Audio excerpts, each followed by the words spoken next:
आज से लगभग 7-8 दिन पहले मैंने एक वीडियो बनाई थी जिसके अंदर मैंने कहा था कि सौम्या माथुर बनी बाबा, और उसके बाद मैंने कई लोगों को घसीटा था उस वीडियो के अंदर, क्योंकि बहुत सारे लोग हैं जो आज के टाइम पर पाखंडवाद को बहुत ज़्यादा बढ़ावा दे रहे हैं, लोगों की भावनाओं के साथ खेल रहे हैं, धार्मिक के भावनाओं के साथ भी खेल रहे हैं, इमोशनली भी ब्लैकमेल करने का काम करते हैं, पूछा पाड़ने का काम भी करते हैं। और ऐसे में इसी बीच एक ढांडा नूलीवाला जी जो है सिंगर, उनका एक सॉन्ग आ जाता है वोमिट ऑन पेपर, यानी कि पेपर के ऊपर उल्टी कर देना।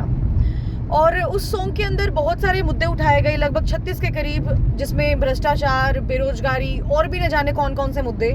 लेकिन जो सबसे ज्यादा हाईलाइटेड मुद्दा हुआ दैट इज बाबाओं वाला, कि अगर मेरे राम जी भगवा नहीं पहनते तो इन बाबाओं को बड़ा पीटता मैं।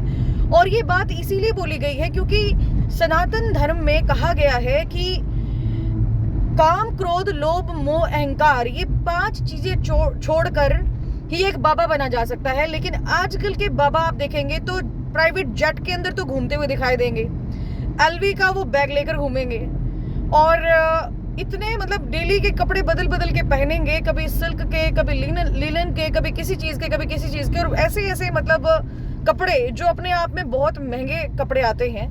तो ये कहाँ का मतलब सनातन का पाठ ये जनता को पढ़ाने की कोशिश कर रही हैं। लोगों के मन में पहले ये हुआ करता था कि अगर सनातन है, सनातन के साथ साथ अगर कोई पंडित बनता है, कोई बाबा बनता है, तो बाबा जो है ज्ञान देगा। और ज्ञान किस बात को देगा कि मोह माया छोड़ दो, कोई बात नहीं, सब कुछ ठीक हो जाएगा, सब दिमाग का खेल है। लेकिन आजकल के बाबाओं ने प्राइवेट जेट्स वगैरह दिखा के, अपने इतने लग्जरी रॉयल अपने लाइफ टाइम को दिखाकर और लोगों को भी भड़काने का काम कर रहे हैं कि तुम बाबा बन जाओ और लोग तुम्हारे पीछे पागल हो जाएंगे, और उसके बाद इतना दान करेंगे, इतना दान करेंगे कि जिसके बाद तुम लग्जरी लाइफ जीना शुरू कर दोगे।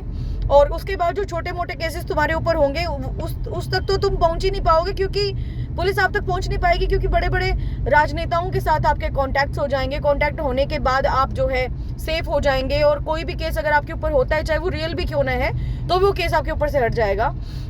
तो कई ऐसी मतलब महिलाएं भी निकलकर सामने आई, और कई लोगों ने बयान भी वायरल किए कि ये जो ढांडा न्यूली वाला है उसको नाली वाला भी बोला गया, पता नहीं क्या क्या बोला गया।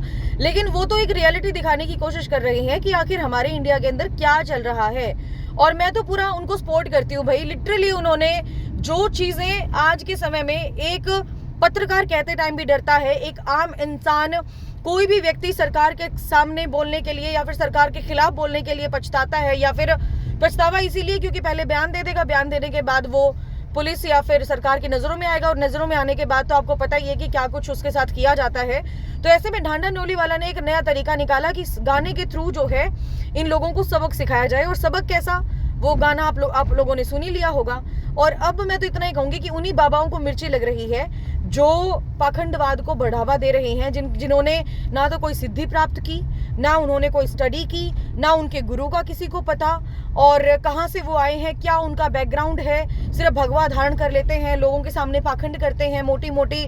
मुझे तो लगता नहीं है कि वो चैन भी उन्होंने असली डाल रखी होगी, और असली भी डाल रखी होगी तो जनता का खून चूस चूस के डाल रखी होगी भाई, मैं तो सीधा कहती हूँ, ठीक है।